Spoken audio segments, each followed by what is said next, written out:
Assalamualaikum warahmatullahi wabarakatuh. Alhamdulillahirabbil alamin. Wa bihi nasta'inu ala mulki waddin wa ala alihi wa sahbihi ajmain amma ba'du. Bapak Ibu yang dirahmati oleh Allah Subhanahu wa taala, puji syukur senantiasa kita aturkan kepada Allah Subhanahu wa taala, Tuhan yang Maha Kuasa, Maha sempurna, Maha adil, Maha kuasa dan Maha segala-galanya, ya, yang sudah memberikan beberapa kenikmatan, ya, di antaranya nikmat iman, Islam, ihsan, kemudian nikmat kesehatan dan kesempatan, serta nikmat-nikmat yang lain, ya, yang mana kalau kita meneliti nikmat-nikmat Allah tersebut, kita tidak akan sanggup untuk menghitungnya. Mudah-mudahan kita termasuk orang-orang yang pandai mensyukuri nikmat Allah Subhanahu wa taala. Amin amin amin ya rabbal alamin. Insyaallah kalau kita pandai bersyukur, insyaallah, ya, nikmat Tuhan akan senantiasa ditambahkan kepada kita semua. Amin ya rabbal alamin. Shalawat dan salam semoga tetap tercurah kepada junjungan Nabi besar kita Muhammad sallallahu alaihi wasallam yang senantiasa kita nantikan syafaat ataupun pertolongannya kelak di yaumil kiamah nanti. Amin ya rabbal alamin. Pemirsa yang dirahmati oleh Allah Subhanahu wa taala,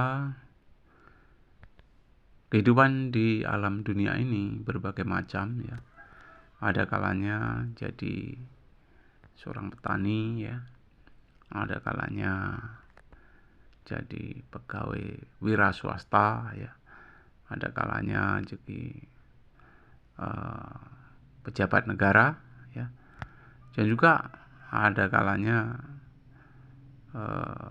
menjadi seorang pedagang, ya. Baik itu petani, pedagang, pengusaha, ya, ataupun pejabat di lingkungan negara kita Indonesia ini, ya. Apapun itu profesinya, ya, baik negeri maupun swasta, itu hakikatnya semua bertujuan untuk mengabdikan diri kepada Allah Subhanahu wa taala. Jadi apapun yang menjadi profesi kita, muara terakhirnya adalah untuk pengabdian kepada Allah Subhanahu wa taala. Untuk itu jangan sampai gara-gara pekerjaan akhirnya kita lupa akan kewajiban kita sebagai umat muslim, ya, yang mana Allah perintahkan kepada kita supaya kita ini menjadi orang yang betul-betul beriman, bertakwa di hadapan Allah Subhanahu wa taala secara hakiki. Hadirin yang dirahmati oleh Allah Subhanahu wa taala, dalam kehidupan sehari-hari hendaknya kita selalu mawas diri sehingga kita nggak ada kesempatan untuk mengevaluasi orang lain. Jadi banyak-banyaklah kita mengevaluasi diri sendiri, ya, jangan sampai kita sibuk dengan kekurangan ataupun kesalahan daripada orang lain. Banyak-banyak kita evaluasi diri, insya Allah akan membuat diri kita menjadi lebih baik, ya. Hadirin yang dirahmati oleh Allah Subhanahu wa taala, bagaimana cara kita mengevaluasi diri, ya? Itu tentunya bermula dari penilaian pribadi kita sendiri, ya. Yang pertama keterkaitan dengan kesucian diri, ya. Jadi kalau bisa jaga hati, ya, jangan dinodai, ya. Kesucian hati harus kita jaga sedemikian rupa. Karena kalau kita melakukan perbuatan-perbuatan yang negatif, yang dilarang oleh agama, ya, nanti hati kita akan tertutup akan hikmah. Karena setiap kita berbuat dosa, ya, berbohong misalnya, maka hati kita akan ada nota hitam, ya, 1 titik. Nah, kalau kita sering-sering berbohong, bisa jadi, ya, lama-lama hati menjadi hitam.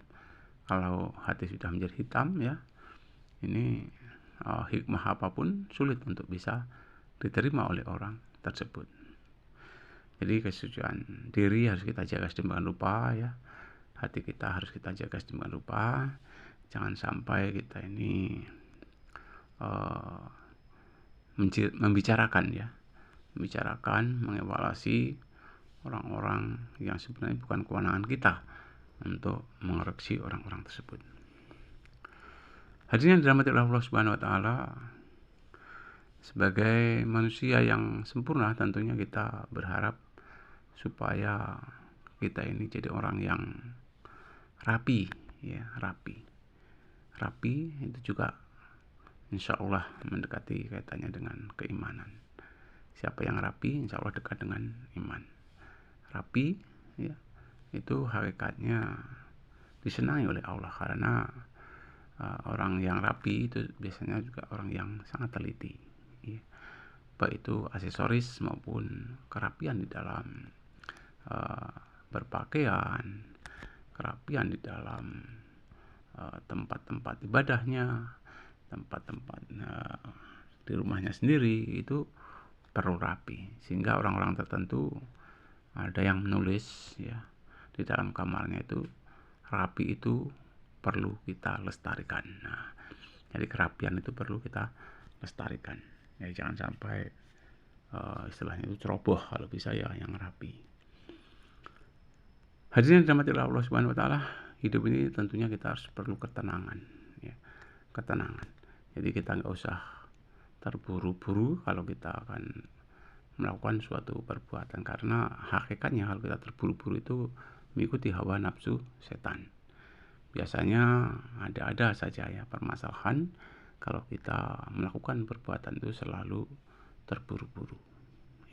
Jadi kita santai tetapi serius, insya Allah juga nanti juga akan sukses. Hadirin yang dirahmati Allah Subhanahu wa taala, dalam keseharian kita hendaknya juga banyak-banyak belajar, banyak-banyak menimba ilmu pengetahuan, baik dari teman kita sendiri, dengan orang yang lebih pintar daripada kita, dengan guru-guru kita, dengan ustadz-ustadz kita, ataupun dengan saudara-saudara yang memang ditugaskan sebagai pemberi materi dalam suatu ilmu pengetahuan. Jadi kita nggak boleh segan-segan untuk bertanya, menanyakan kepada orang yang mungkin lebih tahu daripada kita tentang ilmu pengetahuan. Betapa pentingnya ilmu pengetahuan. Karena apa Karena kalau ingin bahagia tentang dunia, kita harus tuntut ilmu pengetahuan dunia. Kalau kita ingin bahagia tentang akhirat, kita harus tuntut ilmu akhirat. Jadi betapa pentingnya ilmu. Kalau ingin kita bahagia dua-duanya, baik dunia maupun akhirat, tentunya kita juga mengamalkan ilmu dunia dan mengamalkan ilmu akhirat. Banyak mencari ilmu dunia dan juga banyak mencari ilmu akhirat. Hadirin yang dirahmati oleh Allah Subhanahu wa taala, salah satu kewajiban terhadap diri kita sendiri ialah menempa diri kita sendiri, melatih diri kita sendiri untuk membina tentunya yang utama kedisiplinan pribadi. Banyak orang-orang yang sukses itu karena faktor disiplin, disiplin. Orang yang tidak memiliki disiplin pribadi, sulit dia akan mencapai suatu keberhasilan apa yang mereka tuju ataupun cita-citanya.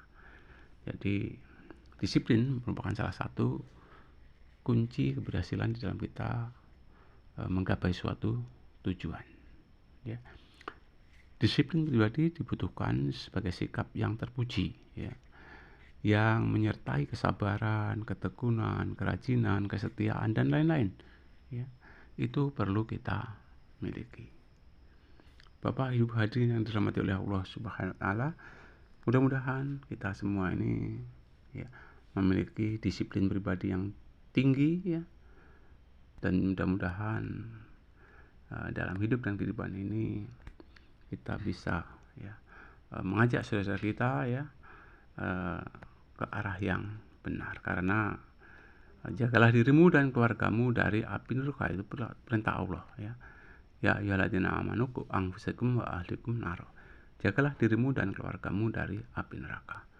Mudah-mudahan kita ini termasuk orang yang mampu menjaga diri kita sendiri, keluarga kita, ya, dan saudara kita dari api neraka, dari panasnya api neraka. Mungkin itu yang dapat sampaikan, lebih kurang saya minta maaf. Saya tutup dengan doa akhirat majelis. Subhanallah wa bihamdihi, subhanallah wa bihamdika, asyhadu an la ilaha illa anta, astaghfiruka wa atubu ilaik. Assalamualaikum warahmatullahi wabarakatuh.